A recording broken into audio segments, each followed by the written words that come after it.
Mais du coup, je vais rentrer un peu dans le détail avant de me présenter. Je me présenterai à la fin. En général, on se présente au début et j'avais envie de plutôt rentrer dans le vif du sujet tout de suite. J'avais simplement une question à vous poser, vous, tous, toutes. Alors je ne sais pas aujourd'hui si on est plus de femmes que d'hommes, mais est-ce que vous savez pourquoi, 90 des entrepreneurs échouent, la création de leur site web, de leur image sur le web, comme tu disais toi, Frédéric? Si on avait un peu plus de temps, je vous aurais laissé mettre des réponses dans le chat, mais je veux bien. Je vois que Mathilde dit mal référencé, par exemple. Bah, je veux bien que vous mettiez les idées qui vous viennent ou les galères que vous avez eues, comme ça je vais pouvoir, y répondre après. Bah, en fait, tout simplement, il y a beaucoup de raisons pourquoi, on ne réussit pas son site. En tout cas, les entrepreneurs ne réussissent pas leur site et donc beaucoup plus de choses qu'un site internet. C'est parce qu'il y a aussi une histoire de présence sur le web. En fait, mon constat en 2023, mais depuis 15 ans, comme tu le disais si bien Frédéric, bah, c'est qu'en fait, les business sur le web, les business de manière générale, mais surtout sur le web, puisque ça c'est ma grosse partie, bah, en fait, il y a 2 catégories un peu spécifiques. Alors, je provoque volontairement, hein, vous l'aurez compris. Il y a ceux, en fait, les business qui vont mourir, où il y a aucune présence. En fait, personne n'a rien fait, puisque les personnes n'ont pas du tout essayé de travailler, leur présence sur le web. Et il y a ceux, qui vont aller, prospérer sur le web, c'est-à-dire qui vont développer une présence sur le web, avec différents, outils que je vais vous expliquer. Donc vous l'avez compris, être présent sur le web, c'est plus du tout une option. Je pense que toutes les personnes, les 246 personnes participants qu'il y a aujourd'hui, sont, évidemment convaincues, bah, qu'il faut avoir une présence sur le web parce que depuis la crise sanitaire a accentué les choses. Tout est au point mort, sauf l'activité sur le web. Voilà. Moi, j'ai en 15 ans, 2020 a été ma meilleure année et pourtant je suis restée, 95 de mon temps, en, grosses chaussettes derrière mon ordi, quoi. Donc c'était un petit peu une révolution à l'époque. Pareil, je vous interpelle, alors toutes ces diapos, je vous les enverrai. En gros, si vous avez déjà essayé de créer votre propre site, et ben, vous vous situez à gauche au départ. On va prendre l'exemple, d'Audrey qui veut lancer son site et c'est vendredi soir. Elle dit: «Bon, là on a mis un café, mais on aurait pu prendre un verre d'apéritif». Elle se dit: «Bon, je vais prendre quelques tutos, je vais essayer de faire moi-même mon site et je me lance».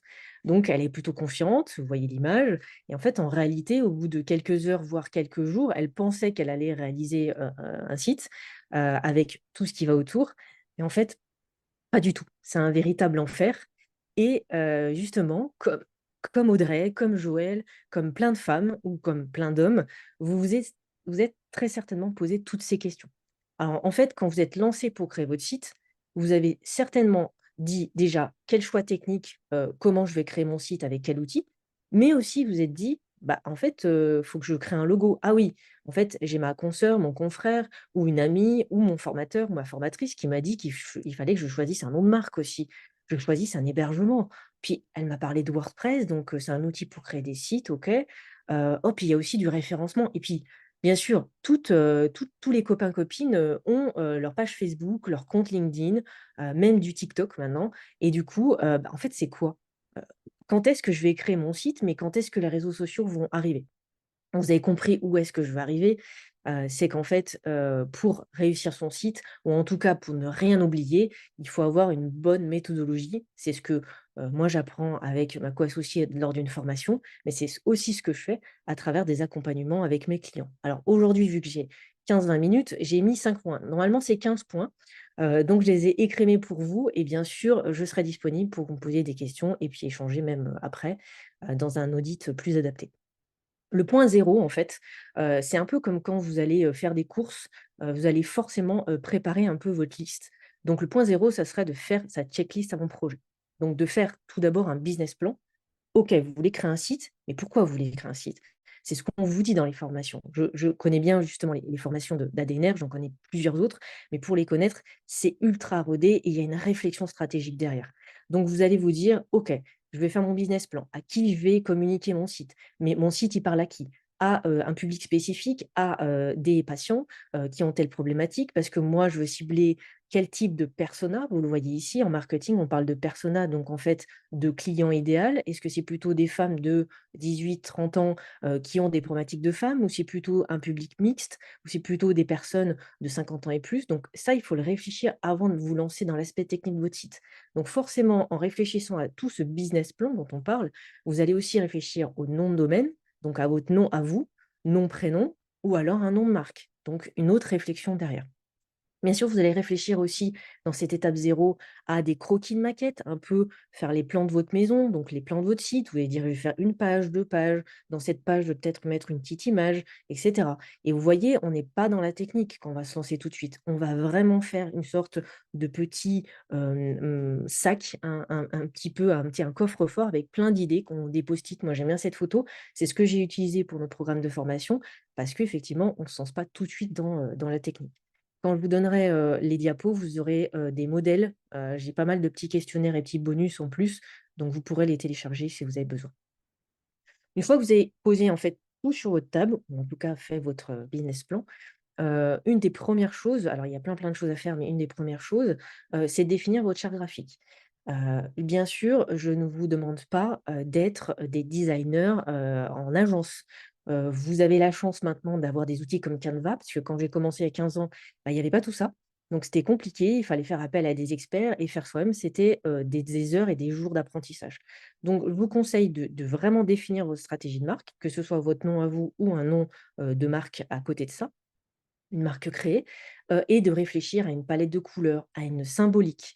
Donc là, vous voyez ma charte graphique des designs de mon agence, donc c'est un cœur qui, relie. Donc là, si vous le zoomez, vous allez pouvoir voir aussi qu'il y a des reliances, l'équilibre du rose et du bleu dans l'équilibre yin-yang que j'essaye justement d'apporter parce que j'ai tout type de clients, donc hommes ou femmes, petite structure et grosse structure, une typographie qui vous parle, une utilisation qui va être simple et pratique parce qu'en fait, quand vous allez communiquer, il faut que votre nom, il parle bien, phonétiquement, il parle bien, il soit pas à rallonge et forcément, quand vous allez définir votre nom et tout ce qui va dans votre charte graphique, vous allez aussi réserver le nom de domaine et cetera.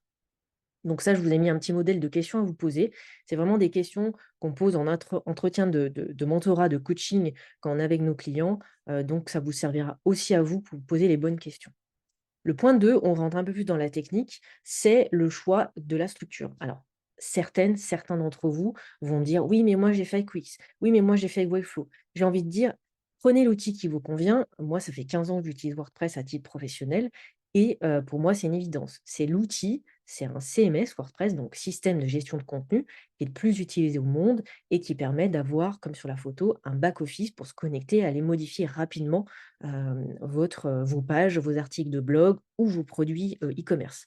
La petite différence, c'est que WordPress.com est auto-hébergé comme Wix, comme Skyblog à l'époque, comme les blogs gratuits de l'époque et la version .org, il faut aller télécharger WordPress, l'installer sur un hébergement et un nom de domaine. Il y a un peu plus de technique, mais vous êtes indépendant, indépendante pour créer votre site et le faire évoluer. Par contre, si vous voulez commencer facilement, pas trop réfléchir à des choses, commencez sur la version .com. Il y a un forfait gratuit ou payant, mais et après vous basculerez, mais sachez que vous serez chez eux. Donc dans cette construction-là, soit moi j'accompagne mon client et je le forme après, soit je forme des personnes qui veulent créer eux-mêmes leur site de zéro. Ça va dépendre un peu de votre envie, votre temps et votre vision, sur la création de votre site. Mais vous avez plein d'outils et ça, je pourrais, vous les donner en détail, des formations qui correspondent à tout ça. Quand vous allez créer votre site, vu que vous avez réfléchi en amont à tout ce que vous allez concevoir, mettre dans votre site, bah, en fait, quand vous aurez fait des croquis et réfléchi à une vraie stratégie, eh bah, vous allez pouvoir créer vos pages, vos articles de blog ou vos produits e-commerce et importer votre charte graphique. Donc dans votre page, les titres de niveau, par exemple les gros titres en niveau 1, ça sera en violet, les sous-titres seront en jaune et cetera. Vous pourrez insérer vos photos, voyez, tout a un cheminement, logique. Alors évidemment, vous n'allez pas être expert web tout de suite, mais si vous suivez une bonne structure, c'est comme un protocole en naturopathie. En général, ça fonctionne bien et ça se passe bien avec le patient. Donc là, j'ai fait un petit article aussi sur des bonnes pratiques. Pareil, vous les aurez, quand je vous donnerai les slides. Une fois qu'on a bien installé WordPress, on a créé nos pages, on a mis le contenu, texte, photos, vidéos, tout est beau, tout est joli, on se dit: «OK, il y a une phase qui est importante, c'est le référencement». Peut-être que certains d'entre vous ont déjà entendu parler de SEO, SEA. Le SEO, c'est le référencement gratuit, c'est le référencement naturel. C'est ce que vous faites, c'est les bonnes pratiques, les, mots-clés dans vos pages, ça va être les mots-clés dans vos, images, ça va être, les la con enfin la construction de vos pages, si elles sont bien faites. Voilà, ça va être toutes des bonnes pratiques, qui se trouvent sur internet ou dans les formations qu'on délivre, à des apprenants, des élèves. Le SEA, c'est plus compliqué puisque c'est pas accessible à une personne lambda, c'est plutôt, des Google Ads, donc des campagnes payantes Google ou des social ads qui sont très tendance depuis un certain temps. Ça va être les petits, posts sponsorisés sur Facebook, sur toute la suite Meta, donc Facebook, Instagram, ou ça va être aussi des pubs YouTube que vous voyez passer qui sont casse-pieds quand vous regardez des interviews, par exemple, et qui apparaissent en plein milieu. Voilà, ce sont des pubs, qui se diffusent.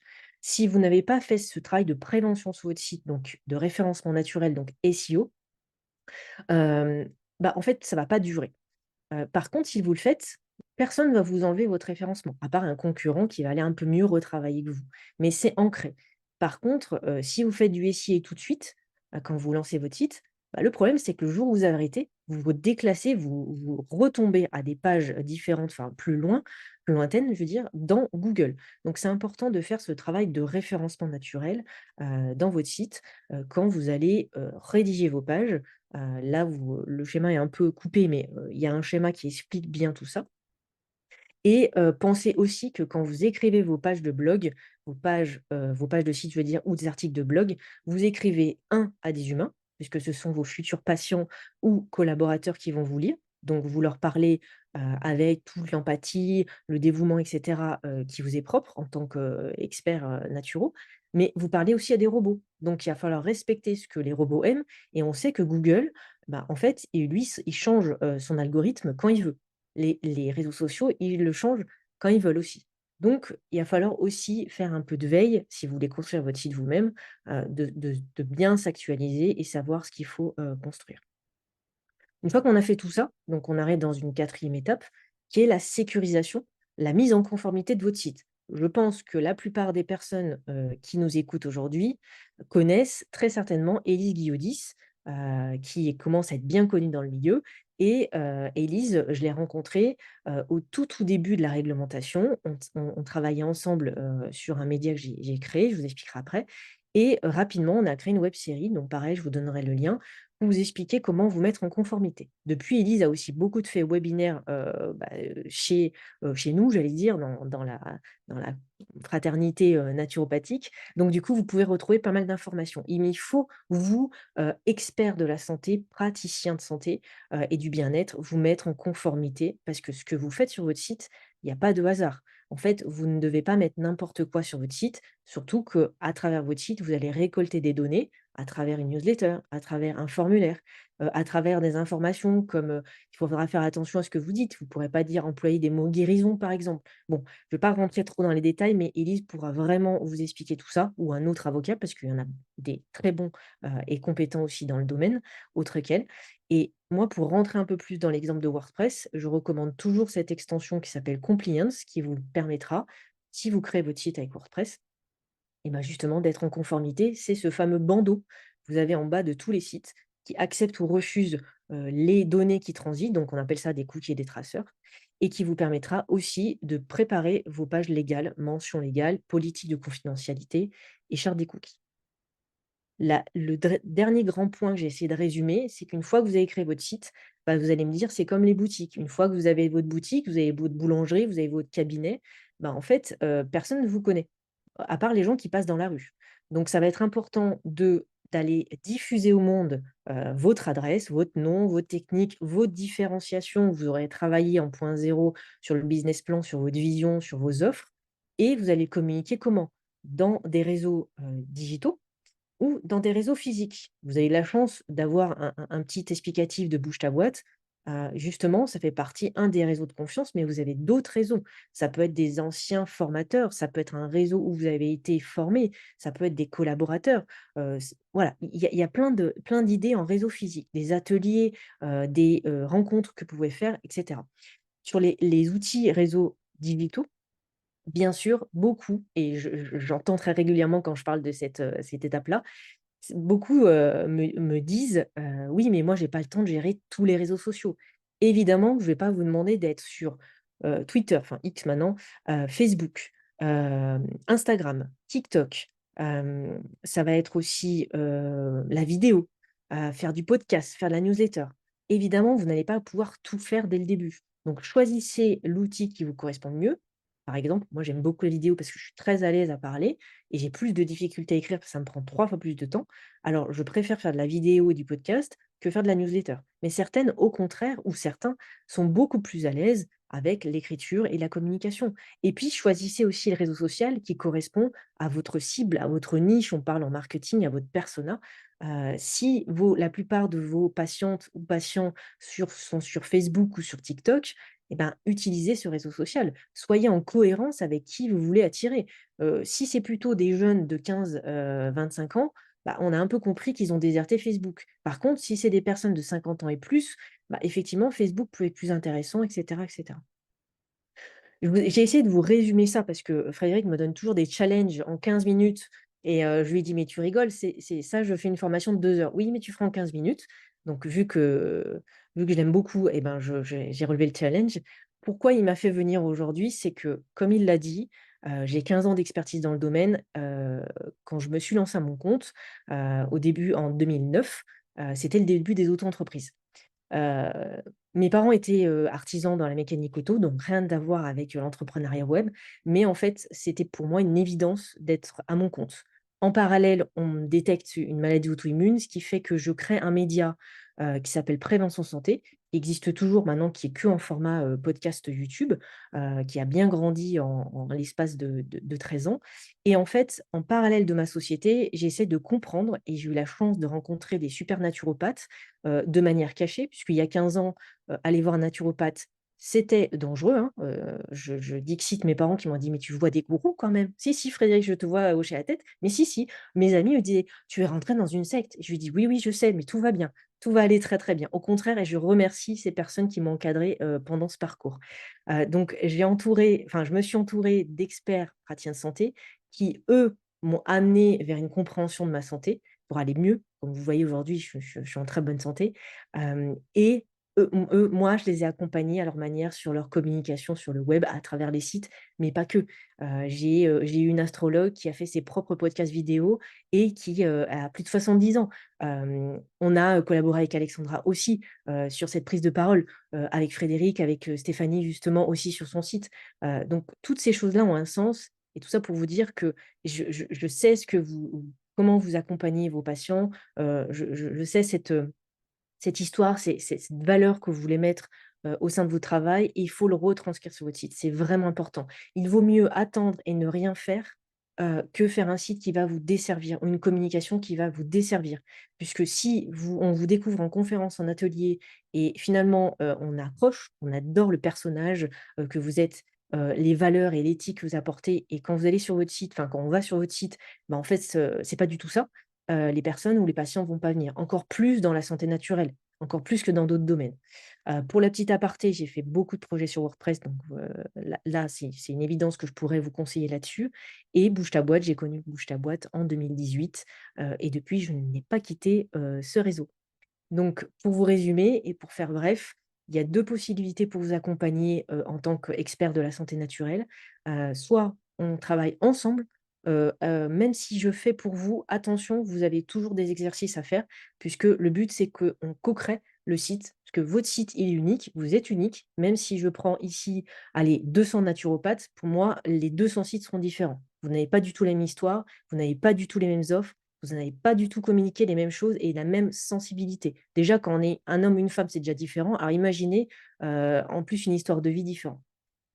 Et puis bien sûr, il y a la solution, auto-formation. Donc c'est une formation en autonomie en e-learning avec 5 heures de mentorat pour vous accompagner à le faire vous-même, et je sais qu'il y a 50-50 de personnes. Il y en a qui adorent, se faire accompagner, il y en a qui préfèrent se, former à tout ça.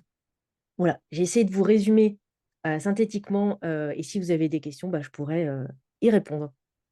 Ma chère Déborah, écoute, il est un peu tard pour répondre aux questions, mais ce que je peux te Oui, dire, vraiment merci parce que tu as relevé le challenge chez Gageur et vraiment, tu es une grande professionnelle et ça, tout le monde, bah, si tout le monde ne le savait pas encore, maintenant, on le sait. Et puis, tu es généreuse dans ton partage et puis tu es une belle personne, donc je tenais à le dire. Mets bien tes coordonnées sur le fil de discussion pour que Oui. nos consoeurs et confrères et grand public puissent te retrouver. Et Avec grand plaisir. Et bien sûr, vous m'écrivez un mail et je vous enverrai les petits bonus, les slides et les petits bonus. Et spécialement pour aujourd'hui, je peux vous offrir justement 30 minutes d'audit, sachant que je vous ferai remplir un questionnaire avant pour déjà vous faire un peu maturer votre évolution. Alors, s'il y a 200 personnes qui me demandent un audit de 30 minutes, il faudra être un peu patient sur le délai, même si je suis un peu multitâche. Mais voilà, je pourrais vous dire et je serai très sincère. Et moi, ça me fait plaisir. Et c'est vrai que j'ai beaucoup de bah, Stéphanie pourrait le témoigner, hein, tu la connais bien Frédéric, mais Stéphanie pourra vous dire, c'est elle qui m'a dit une fois: «Mais en fait, tu es un peu la thérapeute du web» et j'ai beaucoup aimé cette image, donc je la remercie de m'avoir transmis cette information. Non, je suis admirative pour vous toutes, vous tous, de nous accompagner vers une guérison, on peut le dire, entre nous. Mais moi, c'est plutôt le web et l'image, qui me passionne, donc moi, travailler dans la main, ça devrait, bien fonctionner.